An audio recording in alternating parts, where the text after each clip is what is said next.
നമസ്കാരം. ദൃശ്യം 3 ലോകമെമ്പാടുമുള്ള തിയേറ്ററുകളിൽ റിലീസായിരിക്കുകയാണ്. ഇന്ന് അതിൽ സന്തോഷം പങ്കിടുവാനായി നമ്മുടെ കൂടെയുള്ളത് സിനിമയുടെ സംവിധായകൻ, the master mind behind the Drishyam franchise, Jeethu Joseph. Jeethu sir, welcome. Thank you. ആദ്യം തന്നെ ഒരു കാര്യം പറഞ്ഞോട്ടെ sir. Take a look at what you have done. ലോകമെമ്പാടും പ്രേക്ഷകർ ഇന്ന് ഈ സിനിമയെ ഒരു ആഘോഷമാക്കി മാറ്റിക്കൊണ്ടിരിക്കുകയാണ്.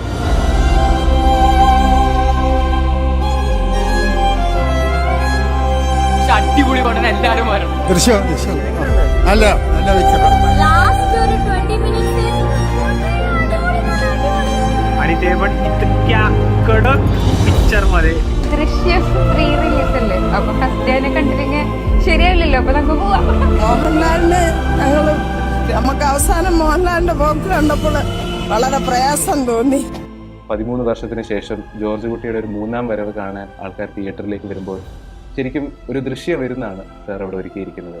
And to that I want to wish you the biggest congratulations on this massive win. Thank U.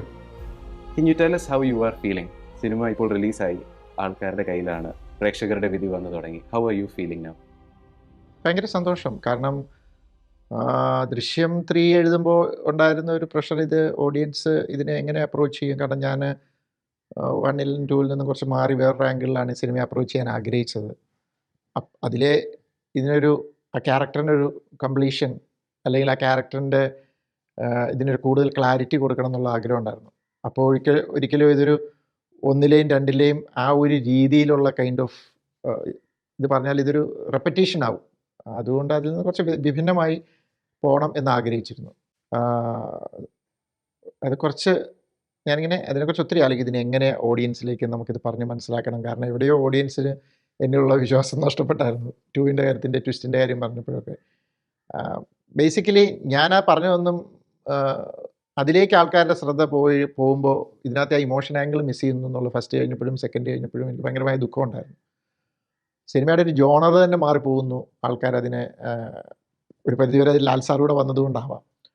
അപ്പോൾ ആ ഒരു അതെന്നെ ഇച്ചിരി എന്നെ ഭയങ്കരമായിട്ട് എന്നെ ഒരു നമ്മളൊരു സാധനം എഴുതിയിട്ട് നമ്മൾ ഉദ്ദേശിക്കുന്ന ആംഗിളിലല്ല ആൾക്കാരെന്നെ കാണുക എന്ന് പറയുമ്പോൾ നമുക്കുണ്ടാകുന്ന ഒരു ബുദ്ധിമുട്ടാണ്. അതുകൊണ്ട് തന്നെ നമ്മുടെ ഈ പ്രമോഷനിലെല്ലാം നമ്മളത് മാക്സിമം പറയാൻ ശ്രമിച്ചു. അതൊരു നല്ല ശതമാനം ഓഡിയൻസ് അതേ ആംഗിളിൽ എടുത്തിട്ടുണ്ട്, എടുക്കാത്തവരുമുണ്ട്. അപ്പോഴും അവർക്ക് സിനിമ ഇഷ്ടമാണ്. ഒരു സെക്ഷൻ ഓഫ് ഓഡിയൻസ് ഇപ്പോഴും മറ്റേ ട്വിസ്റ്റ് എന്നൊക്കെ പറഞ്ഞ് അങ്ങോട്ട് പോകുന്നുണ്ടല്ലോ. നല്ലൊരു ഓഡിയൻസ്, നല്ല രീതിയിൽ റിവ്യൂവേഴ്സ് ഒക്കെ അത് മനസ്സിലാക്കി ആ സിനിമ നമ്മുടെ നറേറ്റീവ് എന്തായിരുന്നു എന്നുള്ളത് മനസ്സിലാക്കി അത് അക്സെപ്റ്റ് ചെയ്തു. അതാണ് എൻ്റെ ഏറ്റവും വലിയ സന്തോഷം. എന്നെ ആൾക്കാർ ന്യൂസിലൻഡിൽ നിന്ന്, ഓസ്ട്രേലിയയിൽ നിന്ന്, US നിന്ന് ഒക്കെ വിളിച്ചിട്ട് ഒന്ന് വീഡിയോ കോൾ വരാമോ, ഞങ്ങൾക്ക് എല്ലാവർക്കും കാണാം. അതിന് വീഡിയോ കോൾ വന്നിട്ട് താങ്ക് യു സാർ എന്നൊക്കെ പറഞ്ഞ് ഭയങ്കര ഒരു ഓവർവെൽമിങ് റെസ്പോൺസ് എനിക്ക് അവരിൽ നിന്ന് കിട്ടി. പിന്നെ ഒത്തിരി സാധാരണക്കാർ എന്നെ മെസ്സേജ് അയക്കുന്നു. പിന്നെ ഒത്തിരി ഫിലിമിൽ വർക്ക് ചെയ്യുന്ന ടെക്നീഷ്യൻസും കുറേ ആക്ടേഴ്സും ഒക്കെ വിളിക്കുന്നു. ചിലർ സിനിമ കണ്ടിട്ടില്ല.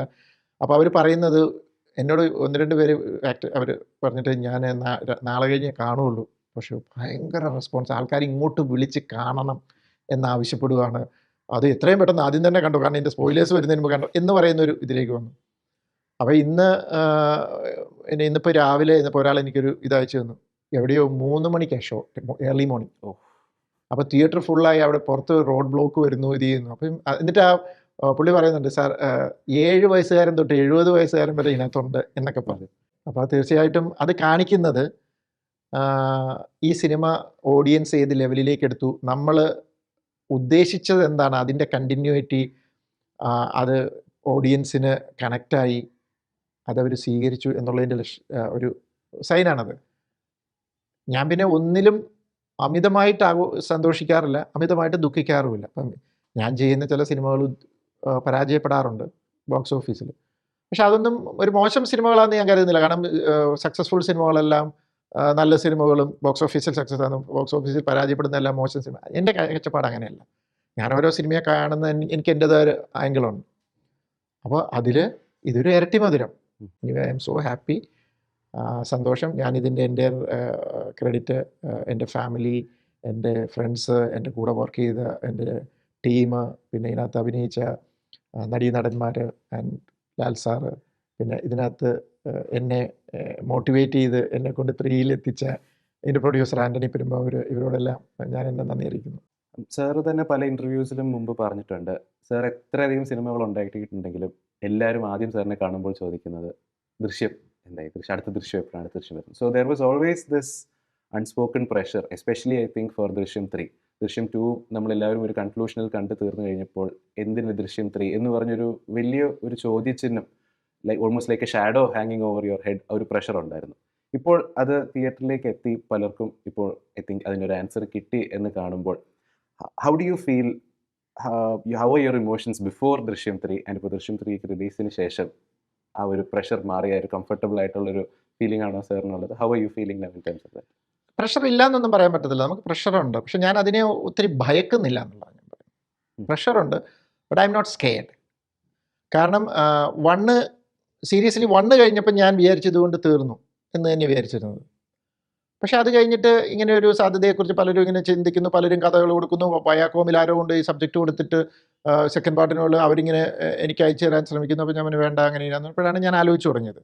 അപ്പോൾ ഞാൻ ആദ്യം ചോദിച്ച ചോദ്യം, ദൃശ്യം 1 പോലീസ് സ്റ്റേഷൻ്റെ അടിയിൽ കൊണ്ടുപോയി ബോഡി കുഴിച്ചിട്ടു, ഇത് അവസാനിച്ചോ? എന്തൊക്കെ സാധ്യതകളുള്ളത്? അപ്പോൾ അങ്ങനെ ഒരു ആംഗിളിൽ നിന്ന് ചിന്തിച്ച് ഞാൻ തുടങ്ങി. അത് കഴിഞ്ഞിട്ട് അതുമായിട്ട് കണക്ട് ചെയ്ത് ചിന്തിച്ച് നമ്മൾ ദൃശ്യം 2 ഉണ്ടാക്കി. ദൃശ്യം 2 ഉണ്ടാക്കി കഴിഞ്ഞപ്പം സ്വാഭാവികമായിട്ടും അന്ന് ഇവിടെ ഈ വീട്ടിൽ അതിൻ്റെ OTT ആയതുകൊണ്ട് നമ്മൾ ഇവിടെയായിരുന്നു എൻ്റെ പ്രിവ്യൂ. അപ്പോൾ ലാൽ സാറ് വന്നിട്ട് എന്നോട് ചോദിച്ചു, ജിത്തുവിന് ഫർദർ ഇനിയൊരു ഇതിനുള്ള ഒരു ചാപ്റ്ററിനുള്ള ഒരു സാധ്യത ഉണ്ടോ എന്ന് ചോദിച്ചു കഴിഞ്ഞപ്പോൾ ഞാൻ പറഞ്ഞു, എനിക്കറിയില്ല ലാലേട്ടാ, പക്ഷേ 3 വരുവാണെങ്കിൽ അത് ഇങ്ങനെ ആയിരിക്കണം എന്ന് എനിക്കൊരാഗ്രഹമുണ്ട്, ഇതിൻ്റെ അവസാനിക്കേണ്ടത്. അപ്പോൾ ലാൽ സാർ എന്നോട് പറഞ്ഞു, ഇത് കൊള്ളാലോ എന്ന് പറഞ്ഞു. അപ്പോൾ പെട്ടെന്ന് അദ്ദേഹത്തിന് ഇത് ഇഷ്ടപ്പെട്ടു എന്ന് പറഞ്ഞപ്പോൾ തൊട്ട് ഞാൻ ഒന്ന് സീരിയസ് ആയിട്ട് ചിന്തിച്ചു തുടങ്ങി. അപ്പോൾ ഇതേ ചോദ്യം ഫസ്റ്റിന് ചോദിച്ച അതേ ചോദ്യം ഞാൻ ചോദിച്ചു, 2 അവസാനിച്ചോ? അപ്പോൾ ഇങ്ങനെ ആലോചിച്ച് കഴിഞ്ഞപ്പം വീണ്ടും പോലീസ് കാര്യങ്ങൾ എത്രത്തോളം വൈകണം. അപ്പോൾ ഞാൻ അതിനെ വേറെ പല രീതിയിൽ ചിന്തിക്കാൻ തുടങ്ങി. അപ്പോഴാണ് വേറൊരു തോട്ട് വന്നത്, അതും ഞാനീ പറഞ്ഞ പോലെ ഒരു സ്പോയിലറാണ്.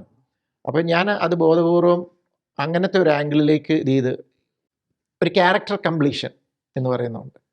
ശരിക്കും 3 വർക്ക് ചെയ്യുന്നത് അതുകൊണ്ടാണ്. എനിക്ക് ആ ക്യാരക്ടർ കംപ്ലീഷൻ അന്നേരം തോന്നിയില്ലെങ്കിൽ, എനിക്ക് ആ ക്യാരക്ടർ കംപ്ലീഷൻ ആ ആംഗിൾ കിട്ടിയില്ലെങ്കിൽ ഞാൻ 3 ഒരിക്കലും ചെയ്യില്ല.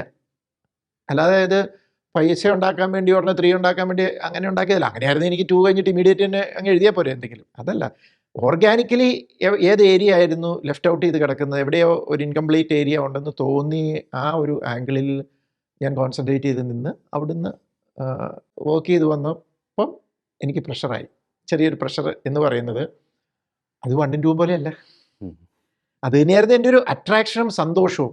ഞാൻ ആ ഒരു പർട്ടിക്കുലർ ഏരിയയിൽ ലാൻഡ് ചെയ്തപ്പോൾ എനിക്ക് തോന്നി, ഇതൊരു ഏരിയ നമ്മൾ വർക്ക് ചെയ്യേണ്ട ഒരു സാധനം, നല്ല സാധനമാണ്. പക്ഷേ അത് ഇവരുദ്ദേശിക്കുന്ന പോലെ 1ലെയും 2ലെ പോലെ ഭയങ്കര ട്വിസ്റ്റും അതും കൈൻഡ് ഓഫ് ആംഗിൾ അല്ല. അത് കൊണ്ട് ഓഡിയൻസ് ഇതിനെ എങ്ങനെ റിസീവ് ചെയ്യും എന്നുള്ളത് ഒരു പേടി എനിക്കുണ്ടായിരുന്നു. അപ്പം ഞാൻ സത്യസന്ധമായിട്ട് പറയാം. അപ്പം ഞാനിങ്ങനെ ഇരുന്ന് ആലോചിച്ചു, ഓക്കെ ദൃശ്യം 3 ഞാൻ ആ ആംഗിളിൽ പോകുമ്പോൾ വേഴ്സ്റ്റ് കേസ് സിനാരിയോ ഓഡിയൻസിന് അതങ്ങ് സൂഹിക്കുന്നില്ല, 1ൻ്റെയും 2ൻ്റെയും ആ ഒരു ആംഗിളിൽ.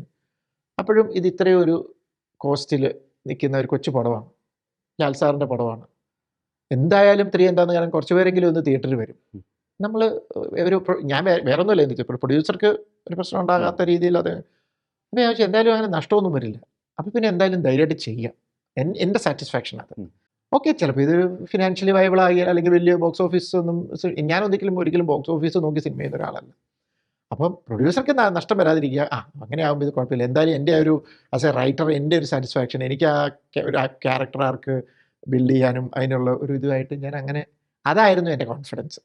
എന്തായാലും ആന്റണിക്ക് വലിയ നഷ്ടമൊന്നും വരാൻ പോകുന്നില്ല എന്ന് എനിക്ക് നന്നായിട്ട് അറിയാം. അപ്പോൾ കാരണം അത്രയേ ഉള്ളൂ ഈ പടത്തിൻ്റെ കോസ്റ്റ്. അപ്പോൾ അതുകൊണ്ട് ഞാൻ ധൈര്യമായിട്ട് ഞാൻ ഇറങ്ങി.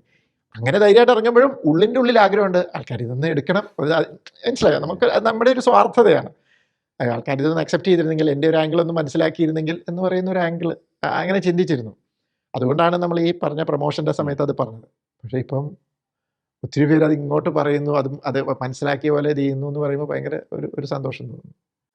സർ, പിന്നെ നമ്മളിതിൽ ഒരുപാട് സന്തോഷകരമായ ഒരു കാര്യമാണ് ഈ സിനിമ കാണാനായി കുടുംബസമേതം എല്ലാവരും തിയേറ്ററിലേക്ക് പോകുന്നു എന്നുള്ളത്. പ്രത്യേകിച്ച് ഈ ഒരു കാലഘട്ടത്തിൽ പലരും തിയേറ്ററിൽ പോയി സിനിമ കാണാൻ മടിക്കുന്നു, അല്ലെങ്കിൽ അത് OTTയിൽ വരുമ്പോൾ കാണാം എന്നൊരു ചിന്താഗതി പലർക്കും ഉണ്ട്. അപ്പോൾ അവിടെയാണ് നമ്മൾ കാണുന്നത് theatre owners are very happy. അവർ വീണ്ടും എക്സ്ട്രാ ഷോസ് ആഡ് ചെയ്യുന്നു, late night shows, early morning shows. And ഈ ആഡ് ചെയ്യുന്ന ഷോസ് എല്ലാം തന്നെ ഹൗസ്ഫുള്ളായി സോൾഡ് ഔട്ട് ആവുകയാണ്. ബോക്സ് ഓഫീസിൻ്റെ അപ്ഡേറ്റ്സ് നമ്മൾ സോഷ്യൽ മീഡിയയിലും എല്ലാം കാണുന്നുണ്ട്. How do you feel knowing that Drishyam 3ക്ക് നമ്മുടെ ഈ ഇൻഡസ്ട്രി അല്ലെങ്കിൽ തിയേറ്ററിൻ്റെ ഒരു ഇൻഡസ്ട്രിയിൽ ഇങ്ങനെ ഒരു ഇമ്പാക്റ്റ് ക്രിയേറ്റ് ചെയ്യാൻ പറ്റി എന്നുള്ളത് ആലോചിക്കുമ്പോൾ ഹൗ ഡു യു ഫീൽ? അല്ല തിയേറ്ററിൽ അല്ല അങ്ങനെ ഒരു ഇമ്പാക്റ്റ് ക്രിയേറ്റ് ചെയ്യാൻ പറ്റിയെന്ന് പറയുന്നത് എനിക്ക് വളരെ സന്തോഷമുണ്ട്. എനിക്കതിനകത്ത് അഭിമാനമുണ്ട്. കാരണം ഇതിപ്പോൾ നമ്മളെപ്പോലെ വേറെ പല ഫിലിം മേക്കേഴ്സും ഇതുപോലെ വലിയ ബോക്സ് ഓഫീസ് കളക്ഷനുള്ള സിനിമകൾ ചെയ്തിട്ടുണ്ട്. അങ്ങനെ വരുമ്പോൾ ഒരു ഗുണം എന്ന് വെച്ച് കഴിഞ്ഞാൽ ഇൻഡസ്ട്രി സർവൈവ് ചെയ്യും. ഞാനത് നമ്മുടെ ഒരു പേഴ്സണൽ ബെനിഫിറ്റ് മാത്രമല്ല, ഇത് ഇൻഡസ്ട്രിക്ക് ഗുണമാണ്. നല്ല നല്ല സിനിമകൾ തിയേറ്ററിൽ വന്നത് ബോക്സ് ഓഫീസിലും നല്ല രീതിയിൽ പെർഫോം ചെയ്യുമ്പോൾ തിയേറ്ററുകാർ ഇതുമായിട്ട് ഡയറക്റ്റ്ലി ആൻഡ് ഇൻഡയറക്റ്റ്ലി ലക്ഷക്കണക്കിന് ആൾക്കാരാണ് ജീവിക്കുന്നത്. പോസ്റ്റർ ഒട്ടിക്കുന്നവരോട്ട് മെസ്സ് ഒരു ഇൻഡസ്ട്രിയുടെ നിലനിൽപ്പാണ്. അതൊരു ഭാഗമാകുന്നു. നമ്മുടെ സിനിമ നമ്മൾ ചെയ്തൊരു സിനിമ അതിന് ഒരു ഭാഗമായി എന്ന് പറയുമ്പോൾ അതൊരു സന്തോഷം തന്നെയാണ്. പിന്നെ പേഴ്സണൽ സന്തോഷം എന്ന് പറയുന്നത് ഈ സിനിമ ആൾക്കാർ കണ്ടിട്ട് അങ്ങനത്തെ ഒരു ഒപ്പീനിയൻ പറയുമ്പോൾ അത് നമ്മളൊരു സാധനം എഴുതിയിട്ട് അത് നന്നായിട്ട് വന്നു എന്ന് പറയുമ്പോൾ സന്തോഷം കിട്ടും. നമ്മൾ അതിനകത്ത് ചിലർ വിളിച്ചിട്ട് ചില സിനിമകൾ ചെയ്യുമ്പോൾ പറയും സാറേ ഇത് ഞങ്ങൾക്ക് വർക്കായില്ല അതിങ്ങനെയാന്ന് പറയുമ്പോൾ നമുക്ക് സങ്കടവും തോന്നും. At the same time okay നമ്മളതിൽ നിന്ന് എന്താണ് നമ്മൾ പാഠങ്ങൾ പഠിക്കേണ്ടത് എന്നുള്ള അങ്ങനെ ചെയ്യും. അതുകൊണ്ട് ഞാൻ പറയില്ല ഞാനൊരു ഓവർ ഇതിൽ പോകുന്ന ഒരാളൊന്നുമല്ല. കാരണം എന്താണെന്നറിയോ, നമ്മളിപ്പോൾ ഒരു പടം ചിലപ്പോൾ ഇങ്ങനെ പോകും, അപ്പോൾ നമ്മളെല്ലാവരെയും കൂടെ എടുത്ത് ഇങ്ങനെ വെച്ചുകൊണ്ടിരിക്കും. അത് കഴിഞ്ഞ് ഒരു പടം പൊട്ടി കഴിയുമ്പോൾ അതേപോലെ എടുത്ത് താഴേക്കിടും. So okay. ദൃശ്യം 3യുടെ റിലീസ് മെയ് 21-ാം തീയതി ആയിരുന്നു. അന്ന് രാവിലെ കവിത തിയേറ്ററിൽ പ്രീമിയർ ഷോ കാണാനായി നമ്മൾ ലാൽ സാറിനെ കണ്ടു, ആൻ്റണി പെരുമ്പാവൂർ സാറിനെ കണ്ടു, ജീത്തു സാറിനെ മാത്രം നമ്മളന്ന് അവിടെ മിസ് ചെയ്തു. അപ്പം സാറും പറയുന്നുണ്ടായിരുന്നു ഒരു ഫിസിക്കൽ ഡിഫിക്കൽട്ടി ഉള്ളതുകൊണ്ടായിരുന്നു. Tell us about your May 21st. രാവിലെ സാർ എഴുന്നേറ്റ് ഈ സിനിമയുടെ ന്യൂസൊക്കെ എങ്ങനെയാണ് അറിഞ്ഞത്? അതോ തലേന്ന് രാത്രി ഉറക്കമില്ലാത്തൊരു രാത്രിയായിരുന്നു, അതോ was it like A normal day for you? അല്ല തലേദിവസം രാത്രി ഉറക്കമില്ലാത്ത രാത്രി കാരണം നല്ല പെയിനായിരുന്നു, ബാക്ക് പെയിൻ ആയിരുന്നു. ഉറങ്ങാൻ ഇച്ചിരി ഇതായി. പക്ഷേ ഞാൻ ഫോണൊന്നും നോക്കിയില്ല. കാരണം എനിക്ക് എങ്ങനെയെങ്കിലും ഒന്ന് കിടന്ന് ഒന്ന് ഉറങ്ങി കിട്ടിയാൽ മതി എന്നുള്ളൂ. രാവിലെ എഴുന്നേറ്റ് 6 മണിക്ക് ഞാൻ എഴുന്നേറ്റ് പോയി. എനിക്ക് മസാജിന് പോകണമായിരുന്നു. അത് കഴിഞ്ഞ് തിരിച്ച് ഞാൻ 8:30 ആയി അത് കഴിഞ്ഞ് ഇറങ്ങിയപ്പം. അവിടുന്ന് ഒരു അരമണിക്കൂർ എടുക്കും ഇവിടെ എത്താനായിട്ട്. അപ്പോൾ ഞാൻ അവിടുന്ന് ഡ്രൈവ് ചെയ്ത് വന്നുകൊണ്ടിരുന്നപ്പോൾ എൻ്റെ ഫോണിൽ കുറേ മെസ്സേജസ് സ്റ്റാർട്ടഡ് എന്നൊക്കെ പറഞ്ഞുകൊണ്ട് ഇങ്ങനെ ആദ്യത്തെ ദൃശ്യത്തിൻ്റെ ഇത് തിയേറ്ററിൻ്റെ കുറച്ച് ഫോട്ടോസ് ഇങ്ങനെ പലരും പല സ്ഥലത്തു നിന്ന് അയക്കുന്നു.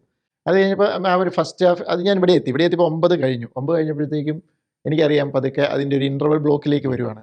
എനിക്കൊരു ഇച്ചിരി ക്യൂരിയോസിറ്റി ഉണ്ടായിരുന്നു, മീൻസ് ഒരു ആകാംക്ഷ ഉണ്ടായിരുന്നു. അപ്പം ഞാനിങ്ങനെ ഇരുന്ന് കഴിഞ്ഞപ്പോഴത്തേക്കും ഇങ്ങനെ കുറച്ച് കഴിഞ്ഞപ്പോൾ ഒരു മെസ്സേജ് വരാൻ തുടങ്ങി. ഇങ്ങനെ ഭയങ്കര എക്സൈറ്റഡ് മെസ്സേജസ് വരാൻ തുടങ്ങി ഇൻ്റർവൽ ബ്ലോക്കിനെ കുറിച്ച് പറഞ്ഞു. അപ്പോൾ പിന്നെ അത് കഴിഞ്ഞിട്ട് ഞാൻ ബ്രേക്ക്ഫാസ്റ്റ് കഴിഞ്ഞിട്ട് ഞാൻ ഇങ്ങനെ കിടന്നു. അത് കഴിഞ്ഞപ്പോൾ എനിക്ക് അപ്പോൾ അവിടുന്ന് എൻ്റെ മോളൊക്കെ അവിടുന്ന് മെസ്സേജ് അയച്ചു, ഫസ്റ്റ് ഹാഫ് നല്ല റെസ്പോൺസാണ്. Okay fine. പിന്നെ അതുപോലെ പലരും അയക്കുന്നു. ഫസ്റ്റ് ഹാഫ് കഴിഞ്ഞ് ചിലർ വിളിക്കുന്നു, ഇവിടുന്ന് ഒക്കെ വിളിച്ചിട്ട് പറഞ്ഞു സാറേ ഗംഭീരമായിട്ടുണ്ടോ അത് അങ്ങനെ ഇങ്ങനെയാന്ന് പറഞ്ഞു. അപ്പോൾ ഞാൻ ദൈവമേ ഭയങ്കര ഫസ്റ്റ് ഹാഫ് അങ്ങനെ വന്നിട്ട് പിന്നെ ഭയങ്കര എക്സ്പെക്ടേഷൻ വരും എന്താവും അങ്ങനത്തെ ഒരു kind of emotions. First half ഇച്ചിരി തളർന്ന് കിടക്കുന്നതാണ് എനിക്ക് എപ്പോഴും എൻ്റെ സിനിമകൾ ഞാൻ ചെയ്യാറ്. എപ്പോഴും ഞാനും ഇച്ചിരി എൻ്റെ സിനിമകളിൽ എപ്പോഴും ഇച്ചിരി ലാഗ് ഉണ്ടാവും. കാരണം ഞാൻ അങ്ങനെ വിശ്വസിക്കുന്ന ഒരാളാണ്, ലാഗ് ഇട്ടിട്ട് തന്നെ വർക്ക് ചെയ്യുള്ളൂ. അത് വേണം സിനിമയ്ക്ക് എപ്പോഴും ഇങ്ങനെ എൻ്റെ പാറ്റേൺ ഓഫ് സിനിമ അതാണ്. അല്ലെങ്കിൽ അങ്ങനത്തെ ഒരു ടൈപ്പ് ഓഫ് സ്റ്റോറി ആയിരിക്കണം. ഇതൊരു ഫാമിലി സിനിമ, അത് ആ ഏരിയ എസ്റ്റാബ്ലിഷ് ചെയ്തെടുക്കണം, ആ ഫാമിലിയെ വീണ്ടും ഒന്ന് റിഫ്രഷ് ചെയ്ത് കൊണ്ടുവരിക എന്ന് പറയുന്നത്. അപ്പം അത് കഴിഞ്ഞിട്ട് ഞാൻ ഏതാണ്ട് ഇങ്ങനെ ടൈം നോക്കി. അപ്പോൾ ഞാൻ നോക്കി കഴിഞ്ഞപ്പം 10 മിനിറ്റ് ഇൻ്റർവൽ. അത് കഴിഞ്ഞ് ഏതാണ്ട് അപ്പോൾ കട്ടിലേക്ക് കിടക്കുക. അതുകൊണ്ട് ഒരു ഇത്ര മണിയാകുമ്പോൾ അവിടെ ഇത് കഴിയും. അങ്ങനെ ഇത് കഴിഞ്ഞ് കഴിഞ്ഞപ്പോഴത്തേക്കും ഏതാണ്ട് ആ സമയമായപ്പോഴത്തേക്കും കെറ്റീന മോള് വിളിച്ചു. അത് കഴിഞ്ഞിങ്ങനെ ക്യാത്തി അവിടുന്ന് എൻ്റെ മൂത്ത മോൾ അവിടുന്ന് മറ്റേ ലാസ്റ്റ് ഉള്ള എൻ്റെ പേരെഴുതി കാണിക്കുന്ന ആ വീഡിയോ ഷൂട്ട് ചെയ്ത് കാണിച്ചു. അപ്പോൾ അവിടെ ഭയങ്കര ക്ലാപ്സും ആൾക്കാർ എഴുന്നേറ്റ് നിന്ന് കൈയടിക്കുന്നതൊക്കെ ഉണ്ട്, സന്തോഷം. പക്ഷേ ഞാൻ തുറന്നു പറഞ്ഞോട്ടെ, അതൊരു ഫാൻ ഷോയാണ്. അപ്പം ഫാൻ ഷോയ്ക്ക് എപ്പോഴെന്ന് വെച്ചാൽ അവർക്ക് അവരുടെ നായകൻ എന്ത് ചെറുത് ചെയ്യുമ്പോഴും ഭയങ്കരമായ സന്തോഷമുണ്ട്. അപ്പോൾ ആ ലെവൽ ഓഫ് ഇത് റിയൽ ആണോ ബാക്കിയുള്ള ഓഡിയൻസിനും അതേ ഇതുണ്ടോ എന്നുള്ളത് എനിക്ക് അതിൽ നിന്ന് ജഡ്ജ് ചെയ്യാൻ പറ്റത്തില്ല. അപ്പോൾ പിന്നെ എന്നോട് മാനസികാവസ്ഥ ചോദിച്ചുകൊണ്ട് ഞാൻ 1 by 1 ആയിട്ട് പറയാം. അപ്പോൾ ഞാൻ അടുത്ത് ഓക്കെ ഫാൻസിൻ്റെ ഏരിയയിൽ അവരെങ്ങനെ ചെയ്യുന്നു, ഇത് സാധാരണ ഓഡിയൻസിലേക്ക് എങ്ങനെയാണ് എന്ന് പറഞ്ഞ് ഞാനിങ്ങനെ ഇരുന്ന് കഴിഞ്ഞ് കഴിഞ്ഞപ്പം പിന്നെ അവിടുന്ന് ഇവിടുന്നൊക്കെ ആൾക്കാർ വിളിക്കാൻ തുടങ്ങി. ഓക്കെ അതൊക്കെ ഇതായിരിക്കും. പക്ഷേ ടുവേർഡ്സ് ഈവനിങ് ആയപ്പോഴാണ് എനിക്ക് ന്യൂസിലൻഡിൽ നിന്നും അവിടുന്നും ഒക്കെ ആൾക്കാർ വിളിക്കുന്നു, US നിന്ന് വിളിക്കുന്നു. എന്നിട്ട് പറഞ്ഞു ആൾക്കാർ എഴുന്നേറ്റ് നിന്ന് കൈയടിച്ചു ഭയങ്കര. അപ്പോൾ അവിടെയുള്ള അമ്മമാർ അങ്ങനെ അപ്പോൾ അവർ ക്രൗഡായിട്ട് നിൽക്കുന്നുണ്ട്. അപ്പോൾ അവർ കണ്ടു മോനെ ഉഗ്രൻ സിനിമ. അപ്പോൾ ചിലർ പറയുന്നത് ഓരോരുത്തർക്ക് ഓരോ കാഴ്ചപ്പാടാണ്. 1ഉം 2ഉം കഴിഞ്ഞ് കഴിഞ്ഞാൽ എനിക്ക് 3 കൂടുതൽ ഇഷ്ടപ്പെട്ട് എന്നൊക്കെ പറയുന്ന കൈൻഡ് ഓഫ് റെസ്പോൺസസ്. അത് വേറെ ആൾക്കാർക്ക് വ്യത്യസ്ത അഭിപ്രായം കാണും. അപ്പോൾ അങ്ങനെയൊക്കെ വന്നപ്പോൾ എനിക്ക് തോന്നി ഇത് സംഭവം ജെനുവിൻ ആണ്. അപ്പോൾ ഇത് നമുക്കിനി ഉറപ്പിക്കാം. അല്ലാതെ നമുക്കൊരു ഫസ്റ്റ് ഷോ കൊണ്ട് ഇതൊന്നും ഉറപ്പിക്കാൻ പറ്റത്തില്ല. പിന്നെ അത് കഴിഞ്ഞ് ഞാനിങ്ങനെ സോഷ്യൽ മീഡിയയിൽ നോക്കുമ്പോൾ അത് കഴിഞ്ഞിട്ടുള്ള സോഷ്യൽ മീഡിയയിൽ ആളുകൾ എഴുതുന്നതും എല്ലാം കണ്ടപ്പം ഓക്കെ ഫൈൻ, ഇത് ആൾക്കാർക്ക് മനസ്സിലായി നമ്മളുടെ സിനിമ നമ്മൾ എന്താ ഉദ്ദേശിച്ചത്, അത് ഫീൽ ചെയ്തു, അവർക്ക് കിട്ടുന്നുണ്ട് എന്ന്. ദൃശ്യം 3 is now running successfully in theaters across worldwide. അപ്പം സാറിന് എന്താണ് പ്രേക്ഷകരോട് പറയാനുള്ളത്? പ്രേക്ഷകരോട് ഭയങ്കര ഒരു നന്ദിയും കടപ്പാടും അറിയിക്കുന്നു. എനിക്ക് ഭയങ്കര പേടിയുണ്ടായിരുന്നു ഈ 1ഉം 2ഉം വെച്ചിട്ട് അതേ ഒരു അളവിൽ ഇതിനെ അളക്കുമോ, അതേ ടൈപ്പ് ഓഫ് ഒരു സിനിമ മാത്രമേ നിങ്ങൾ അക്സെപ്റ്റ് ചെയ്യുള്ളൂ എന്നുള്ളൊരു പേടിയുണ്ടായിരുന്നു. അങ്ങനെ ഒരു സാഹചര്യത്തിൽ തന്നെ എനിക്കൊരു വിശ്വാസം എൻ്റെ നമ്മുടെ പ്രേക്ഷകരിലുണ്ടായിരുന്നു. കാരണം അവർക്കത് മനസ്സിലാകും എന്നുള്ളത് ഒരു വിശ്വാസം ഉണ്ടായിരുന്നു. അപ്പോൾ തീർച്ചയായിട്ടും അത് മനസ്സിലാക്കി ഈ സിനിമ ഒരു വൻ വിജയമാക്കി തന്നതിന് വളരെയധികം നന്ദി പറയുന്നു. അതുകൊണ്ട് ഇനി കാണാത്തവരാരെങ്കിലും ഉണ്ടെങ്കിൽ കഴിയുന്നതും പോയി കാണുക. എനിക്ക് തോന്നുന്നത് കഴിയുന്നതും നിങ്ങൾ എത്രയും പെട്ടെന്ന് കാണുക. കാരണം വല്ല സ്പോയിലേഴ്സൊക്കെ പുറത്ത് വരുന്നതിന് മുമ്പ് കണ്ടാൽ കുറച്ചുകൂടെ അത് എൻജോയ് ചെയ്യാൻ പറ്റുമെന്ന് വിശ്വസിക്കുന്നു. എനിവേ ഒരു ബിഗ് താങ്ക് യു.